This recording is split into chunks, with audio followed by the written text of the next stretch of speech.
बहुत समय पहले किसी जंगल में लाडो चिड़िया और टुन्नू नाम के पति पत्नी रहते थे। टुन्नू चिड़ा बहुत मेहनत करके मजदूरी करता था, लेकिन फिर भी उसकी आमदनी बहुत कम होती थी। एक दिन उसका ठेकेदार उसे काम से निकाल देता है, क्योंकि उसने शहर से मशीन मंगाकर अपना काम शुरू कर दिया था। बेरोजगार होने के कारण टुन्नू बहुत सारी जगह काम ढूंढने जाता है, लेकिन उसे कहीं काम नहीं मिलता। दोनों पति पत्नी को पेट भर खाना भी नसीब नहीं होता। मैं चाहे जितना भी कोशिश कर लूं, लेकिन हमारी गरीबी दूर ही नहीं होती। अब तो मेरे पास इतने पैसे भी नहीं है कि हम खाना खरीद कर खा सकें। आपने सच कहा, हमारा बहुत ही बुरा हाल चल रहा है। क्या पता आगे चलकर हमें और कितनी मुसीबतें झेलनी पड़ेगी। तभी वहाँ टुन्नू का भाई कालू कौवा आ जाता है। सुनो टुन्नू, पिछले 2 महीने से तुमने किराया नहीं दिया है। मुझे अकेले किराया भरना पड़ता है। इस बात से मेरी पत्नी बहुत नाराज होती है। मेरी पत्नी ने आज मेरे साथ बहुत लड़ाई की है। उसने कहा है कि मैं तुम दोनों को घर से बाहर निकाल दूं। लेकिन भैया, अगर आप अचानक हमें इस घर से बाहर निकाल देंगे तो फिर हम दोनों कहाँ जाएंगे? ये मेरी परेशानी नहीं है। तुम हट्टे कट्टे हो, तुम्हारे हाथ पैर भी सही सलामत है। किसी दूसरे शहर जाकर कोई नया काम ढूंढो। मैं अब तुम्हें घर में नहीं रख सकता।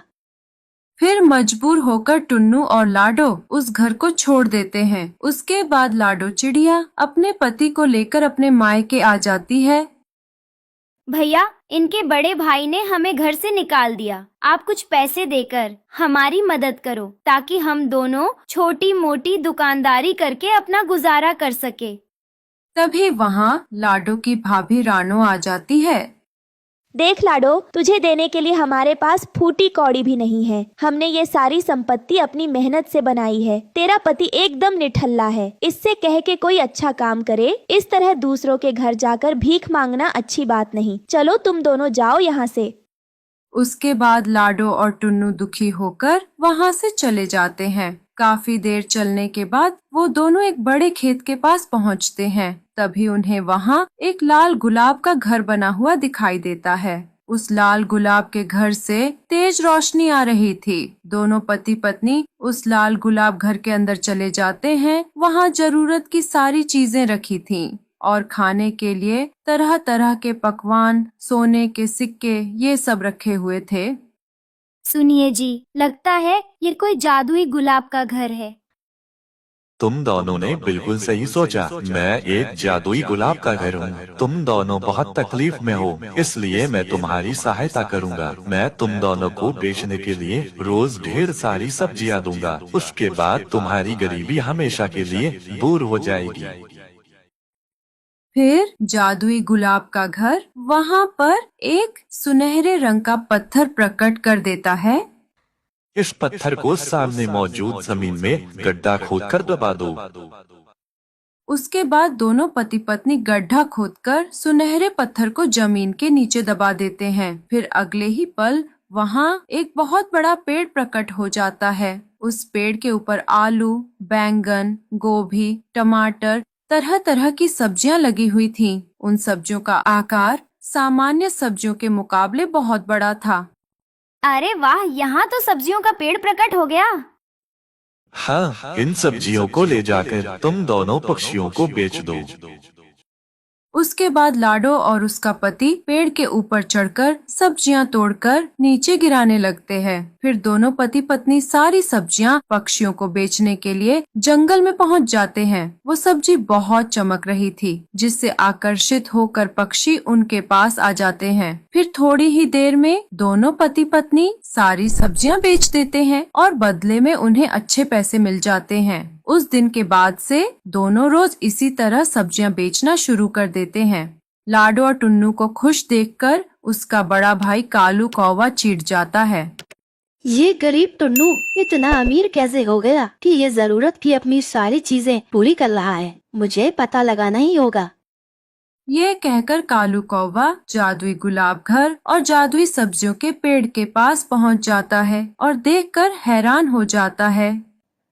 अच्छा, तो ये कारण है उस कंगाल टुन्नू के इतने अमीर होने का। लेकिन बस अब और नहीं, आज मैं उससे ये खुशी भी छीन लूंगा। इस पेड़ को नष्ट करके। फिर कालू कौवा उस जादुई सब्जी के पेड़ में आग लगा देता है, लेकिन तभी लाडो और टुन्नू वहाँ पर आते हैं। अरे कालू भैया, ये सब आपने क्या किया? हमारे सब्जी के पेड़ को आपने जला दिया। हमने आपका क्या बिगाड़ा है जो आप हमसे बदला ले रहे हैं? सब कुछ बर्बाद हो गया। अब हम क्या करेंगे?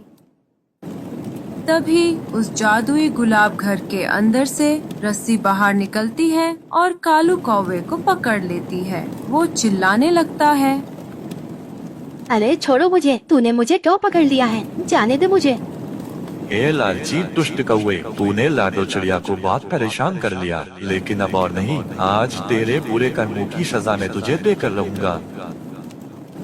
ये कहकर गुलाब का घर अपनी शक्ति से कालू कौवे को जलते हुए पेड़ के पास फेंक देता है, जिसकी वजह से कालू कौवे के पंखों में आग लग जाती है। वो चीखने लगता है, हाय मर गया रे, बचाओ बचाओ, कोई बचाओ मुझे। अरे कालू बेटा, चल जल्दी से पास वाली नदी में छलांग लगा, अगर तुझे जान बचानी है तो, वरना मैं जलकर मर जाऊंगा। कालू कौवा नदी में छलांग लगाता है, लेकिन उसके पंख जलकर राख हो जाते हैं। जादुई गुलाब का घर अपने जादू से उस जादुई सब्जी के पेड़ को पहले की तरह ठीक कर देता है, जिसे देख लाडो बहुत खुश होती है। जादुई गुलाब के घर, आपका बहुत बहुत शुक्रिया जो आपने हमारी इतनी मदद की। हम आपका ये एहसान जिंदगी भर चुका नहीं पाएंगे। आप नहीं जानते आपने हम गरीब की कितनी मदद की है। नहीं लाडो, ये सब तुम्हारी ईमानदारी और नेक दिल का इनाम है। तुम बहुत ही सच्ची और अच्छी चिड़िया पक्षी हो, इसलिए मैं तुम्हारी इतनी मदद कर रहा हूँ। ये सुनकर लाडो और टुन्नू बहुत खुश होते हैं। फिर लाडो चिड़िया और टुन्नू चिड़ा खुशी खुशी सब्जियां बेचकर और उस जादुई गुलाब घर के अंदर रहने लगते हैं।